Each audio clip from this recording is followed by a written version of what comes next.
عید الفطر سے بھی اللہ کے ہاں جمعۃ المبارک کی فضیلت شان زیادہ ہے۔ اب غور کریں، رسول اللہ نے فرمایا اس کی وجہ یہ ہے، خلق اللہ فیہ آدم، خلق اللہ فیہ آدم، خلق اللہ فیہ آدم۔ فرمایا جمعہ کو اتنی شانیں اس لیے ملی ہیں کہ اس دن جناب آدم علیہ السلام کو اللہ نے پیدا فرمایا۔ اب سامعین کرام سمجھ گئے جو ہوں گے کہ جمعہ کو یہ فضیلت سیاہ ستہ کے حوالے سے رسول کریم صلی اللہ علیہ وسلم نے جو دی ہے، عیدوں سے بڑھ کر، تمام دنوں سے بڑھ کر، اس کی وجہ میرے آقا کریم نے یہ فرمائی ہے، خلق اللہ فیہ آدم، اللہ پاک نے جمعہ والے دن میں جناب آدم علیہ السلام کو پیدا فرمایا۔ اب ہمیں سمجھ آ گیا ایک اصول۔ ادھر عید الفطر کو ہم بڑا دن سمجھتے تھے، عید الضحیٰ کو بہت بڑا دن سمجھتے تھے، سمجھتے ہیں، لیکن اس حدیث نے ہمیں بتا دیا ان دنوں سے بھی ایک بڑا دن موجود ہے، وہ دن ہے جمعہ کا۔ پھر بتایا وہ دن بڑا کیوں ہے، فرمایا کیونکہ اللہ نے اپنے ایک پیغمبر جناب آدم علیہ السلام کو اسی دن پیدا فرمایا۔ اب میرا منکرین سے سوال ہے اور اپنے سامعین کی بارگاہ میں یہ میری التجا و عرض ہے کہ سارے نبیوں میں سے شان اور فضیلت کے اعتبار سے افضل کون؟ یقیناً ہر مسلمان یہی کہے گا، حتیٰ کہ منکر بھی اس بات کو ماننے پہ مجبور ہیں کہ تمام انبیاء سے زیادہ شان، رفعتیں، منزلتیں، عزتیں، اوصاف اور تقریر جو رب نے عطا فرمائی ہیں وہ مصطفیٰ کریم علیہ السلام کو عطا فرمائی ہیں۔ اب آپ نے اس وجہ پر اپنے آپ کو بار بار لوٹانا ہے کہ اللہ نے جمعۃ المبارک والے دن کو اتنی عزت اس لیے دی کہ اسی میں آدم کو پیدا کیا گیا۔ اب آدم علیہ السلام جس دن پیدا ہوں وہ عید الفطر سے بھی زیادہ فضیلت والا، عید الضحیٰ سے بھی زیادہ فضیلت والا، اور جس نبی علیہ السلام کی عزت و عظمت آدم سے بھی زیادہ ہو، آدم علیہ السلام سے میرے آقا کریم کی عزت و شان کئی درجے اللہ نے زیادہ عطا فرمائی ہے۔ اب آپ تشریف لے آ رہے ہیں پیر والے دن۔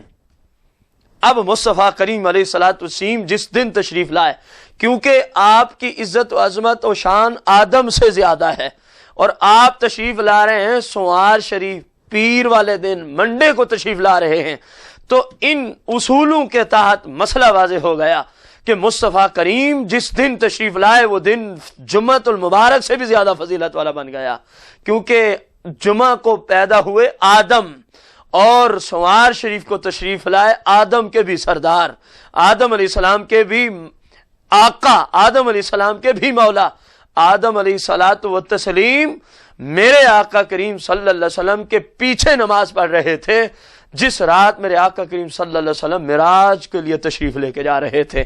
تو آقا کریم تمام انبیاء کے سردار ہیں، تمام انبیاء کے امام ہیں، تو جب آدم جس دن پیدا ہوئے وہ عیدوں سے افضل ہو گیا، تو جس دن آپ تشریف لائے وہ جمعہ سے افضل ہو گیا۔ اور یہ میرا خیال بھی نہیں ہے، ممکن ہے کوئی منکر کہے، ایک بندے کے کہنے سے کیا ہوتا ہے؟ امام زرقانی نے بھی یہی جملہ لکھا ہے۔ امام زرقانی تو یہاں تک چلے گئے، المواہب اس کی شرح کی ہے انہوں نے، زرقانی شریف، وہ تو یہاں تک چلے گئے کہ لیلۃ القدر کی رات بھی پیچھے ہے۔ میرے آقا کریم کی ولادت کی رات لیلۃ القدر کی رات سے بھی زیادہ باعث برکت ہے۔ کہتے یہ ہیں کہ لیلۃ القدر میں کیا ہوا؟ قرآن نازل ہوا، کس کو ملا؟ مصطفیٰ کریم کو ملا۔ دلیل دیتے ہوئے کہتے ہیں اگر مصطفیٰ کریم ہی نہ آتے تو قرآن کس کو ملتا؟ مصطفیٰ کریم ہی نہ ہوتے نہ یہ لیلۃ القدر ہوتی، نہ یہ دن ہوتے، نہ یہ رات ہوتی، نہ آدم ہوتے، نہ عیسیٰ ہوتے۔ پورے پیغمبر، ہم پچھلی قسط میں عرض کر چکے ہیں، سارے نبیوں کو وجود مصطفیٰ کریم کے نورانیت کے فیضان سے ملا ہے، اور جنتیں، دوزخیں، لوح، عرش، کرسی، سب کچھ نشر الطیب کے حوالے سے، مولوی اشرف تھانوی کی کتاب نشر الطیب، اس کے حوالے سے ہم پچھلی قسط میں عرض کر چکے ہیں، سارا کچھ رب نے، لوح ہو، قلم ہو، کرسی ہو، عرش ہو، زمین ہوں، آسمان ہوں، جنت و فرشتے ہوں، ساری مخلوقات کو مصطفیٰ کریم کے نور سے اللہ نے پیدا فرمایا ہے۔ تو اب مصطفیٰ کریم جس دن آئے وہ دن جس دن آدم آئے اس دن سے افضل ٹھہرا۔ اب یہ تو ہو گئی 4 دن ایام تشریق کے، 2 بڑی عیدیں، 6 حدیث شریف کے اندر میرے آقا کریم نے فرمایا جمعہ کا دن میری امت کے لیے عید کا دن ہے۔ 7 مصطفیٰ کریم علیہ الصلاۃ والتسلیم رؤوف رحیم علیہ الصلاۃ والتسلیم سے پہلے جناب عیسیٰ روح اللہ علی نبینا علیہ الصلاۃ والتسلیم دنیا میں تشریف لے آئے۔ آپ کی قوم نے آپ سے تقاضا کیا کہ حضور والا ہمیں اپنے رب سے عرض کیجئے کہ آسمان سے دسترخوان نازل کریں، ہم اس دسترخوان میں کھانے آئیں، اس کو کھائیں گے اور اللہ کا شکریہ ادا کریں گے۔ جناب عیسیٰ روح اللہ نے دعا کی اور اللہ کی بارگاہ میں عرض کی کہ مولا دسترخوان نازل فرما۔ سورہ المائدہ کے اندر یہ مسئلہ موجود ہے، اور جس دن تو ہمارے لیے اس کو نازل فرمائے گا وہ ہمارے لیے عید کا دن ہوگا، تکون لنا عیدا، قرآن کے الفاظ ہیں، وہ دن ہمارے لیے عید کا دن ہوگا۔ اب یہ بھی عید ٹھہری۔ اب منکر کہتا ہے 2 عیدیں ہیں، قرآن و سنت کی روشنی میں اتنی ساری عیدوں کا ذکر قرآن اور حدیث کر رہی ہے، میں گھر سے نہیں کر رہا۔ غور کریں، جس دن ایک دسترخوان نازل ہو رہا ہے قرآن اس کو عید کا دن کہہ رہا ہے، اور جس دن مصطفیٰ کریم تشریف لا رہے ہیں وہ صرف عید نہیں، وہ جشن عید میلاد النبی کا دن بنتا ہے۔ اب قرآن و سنت کی روشنی میں اتنی ساری عیدیں ہیں اور یہ کہہ رہے نہیں جی فقط 2 عیدیں ہیں۔ اب بندہ جائے تو کہاں جائے؟ منکر کی مانے یا اللہ اور رسول کی مانے؟ یقیناً مسلمان کا کام یہ ہے منکرین کی باتوں پر توجہ نہ دے، مسلمان کا کام یہ ہے کہ وہ اللہ اور اس کے رسول کے دیے ہوئے دین کے مطابق زندگی بسر کرے۔ یا تو منکر کو چاہیے کہ جو ہم نے حدیثیں پیش کی ہیں حدیثوں کا رد پیش کریں کہ رسول کریم صلی اللہ علیہ وسلم نے یوم عرفہ کو عید نہیں فرمایا، نبی علیہ الصلوۃ والسلام نے جمعۃ المبارک کو عید نہیں فرمایا، نبی علیہ الصلوۃ والسلام نے ایام تشریق کو عید کے دن قرار نہیں دیا۔ ابھی سیاح کے حوالے سے، ابن ماجہ کے حوالے سے ہم نے حدیث شریف عرض کی۔ جب پھر قرآن نے جس دن دسترخوان نازل ہوا اس دن کو عید کا دن قرار نہ دیا ہو، تو جب یہ ساری باتیں جمعۃ المبارک، عید، دسترخوان جس دن نازل، اتوار کا دن تھا، آج تک عیسائی اسی دن کو بڑا دن مناتے ہیں۔ عیسائیوں کا آج بھی اتوار بڑا دن منایا جاتا ہے۔ اس کی وجہ کیا ہے؟ اسی دن دسترخوان نازل ہوا تھا۔ مفسرین نے باقاعدہ اس بات کا ذکر کیا، اس کو لکھا ہے۔ خود عیسیٰ علیہ السلام اس دن کو عید کے طور پہ منایا کرتے تھے، کیونکہ قرآن کہہ رہا ہے تکون لنا عید، یا اللہ ہمارے لیے وہ عید کا دن ہوگا۔ سورہ المائدہ کے اندر اللہ تبارک و تعالیٰ نے حکایتاً جناب عیسیٰ علیہ السلام کا وہ کلام نقل فرمایا۔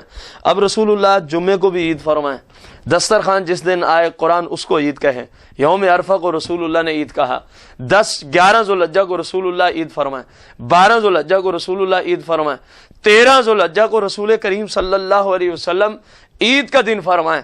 تو بتائیں یہ 2 عیدیں ٹھہری یا 2 سے زیادہ بنی؟ یقیناً قرآن و سنت کی روشنی میں 2 سے عیدیں زیادہ بنی۔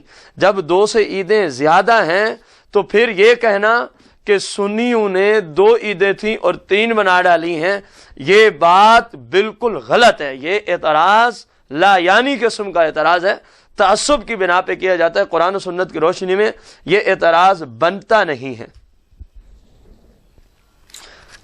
میرے آقا کریم رؤوف رحیم علیہ السلام کی ان احادیث مبارکہ کی روشنی میں یہ ثابت ہو گیا کہ عیدیں 2 نہیں بلکہ بہت زیادہ ہیں 2 سے۔ پھر اعتراض ہوتا ہے منکرین کی طرف سے، اگر یہ عید کا دن ہے، جشن عید میلاد النبی، تو اس کا خطبہ کیوں نہیں ہوتا، اس کی نماز کیوں نہیں ہوتی، اس کے اندر احکامات کیوں نہیں ہوتے؟ تو میں ان منکرین پر سوال کروں گا، یہ تو ہم اس کو عید کا دن کہہ رہے ہیں اصولوں کے تحت، کہ فلاں فلاں اصول ہے، اس کے تحت وہ دن عید کا بنا ہے۔ جو کام وہاں ہوئے تھے ان سے اس دن میں بڑا کام ہوا ہے۔ دسترخوان ایک کیا ہے؟ ایک دسترخوان ہے، اس پہ چند کھانے آئے، ایک جانب وہ ہیں جس دن وہ آ رہے ہیں وہ عید کا دن قرآن کہہ رہا ہے، دوسری جانب مصطفیٰ کریم کی ذات ہے۔ جب آپ آ رہے ہیں وہ عید نہیں، وہ جشن عید بنے گا، لیکن مسلمانوں کے لیے، کیونکہ قرآن خود کہہ رہا ہے لَقَدْ مَنَّ اللَّهُ عَلَى الْمُؤْمِنِينَ إِذْ بَعَثَ فِيهِمْ رَسُولًا، کہ رسول اللہ کو ہم نے بھیجا۔ رسول اللہ کی آمد کے چرچے قرآن کر رہا ہے۔ اللہ فرما رہا ہے میں نے احسان کیا ہے، لیکن علی المؤمنین، مومنوں پر، مسلمانوں پر آپ کی آمد کا احسان ہے، منافقوں، گستاخوں اور کافروں اور مشرکین پر آپ کی آمد کا کوئی احسان نہیں ہے، کیونکہ قرآن کہہ رہا ہے لقد من اللہ علی المؤمنین اذ بعث فیہم رسولا۔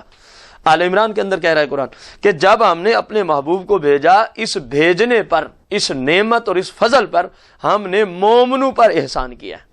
ظاہر ہے جو مومن ہے وہ آج بھی اللہ کے اس احسان کو، جتنا ان کے اندر وسعت ہے، طاقت ہے، وہ اس احسان کو احسان ہی سمجھتے ہیں، اور اس دن کو الحمدللہ جشن عید میلاد النبی کے جشن کرتے ہیں، خوشیاں مناتے ہیں، صدقات کرتے ہیں، خیرات کرتے ہیں، قرآن پڑھتے ہیں، ذکر اذکار کرتے ہیں، مسلمانوں کی خیر خواہی کرتے ہیں، اپنے گھروں میں چراغاں کرتے ہیں، اپنے گھروں کو سجاتے ہیں، کیونکہ خوشی کا سماں ہے، اور یہ سارے کام قرآن و سنت کی روشنی میں جائز ہیں، جیسا کہ ہم ابھی اس کی طرف قرآن و سنت کی روشنی میں عرض کریں گے۔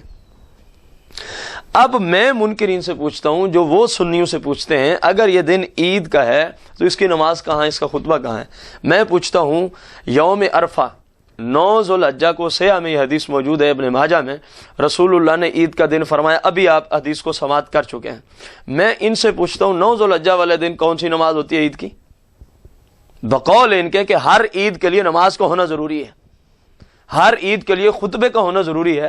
تو میرا سوال ہے ان پر، مجھے بتایا جائے یوم عرفہ کو میں نہیں کہہ رہا، رسول اللہ نے عید فرمایا اور سیاہ میں حدیث موجود ہے، آپ اس کو ضعیف بھی نہیں کہہ سکتے۔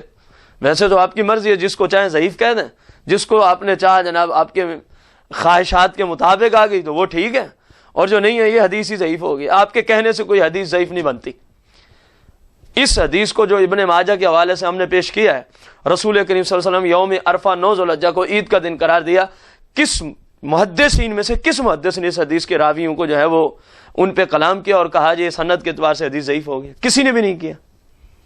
آپ کی خواہشات کی وجہ سے تو میرے آقا کریم کی کوئی حدیث ضعیف نہیں بن سکتی۔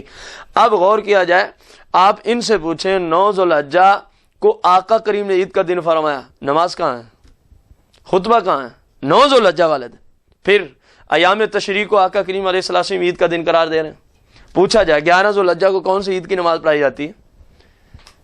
یوم النہر والی عید، وہ تو وہی مانتے ہیں، جو ان کا سوال ہے وہی ہم ان سے کرتے ہیں کہ یہ ضروری نہیں کہ جس دن بھی عید ہو وہاں خطبے بھی ہوں، نماز بھی ہو، یہ کوئی ضروری مسئلہ نہیں ہے۔ دیکھیں یوم عرفہ عید ہے، رسول اللہ نے فرمایا کوئی خطبہ نہیں ہے، اس کا کوئی اس پر جناب والا وہ نماز نہیں ہے۔ 11 ذوالحجہ کو آقا کریم نے عید کا دن فرمایا، کوئی نماز نہیں ہے مخصوص 11 ذوالحجہ والے دن کے اعتبار سے۔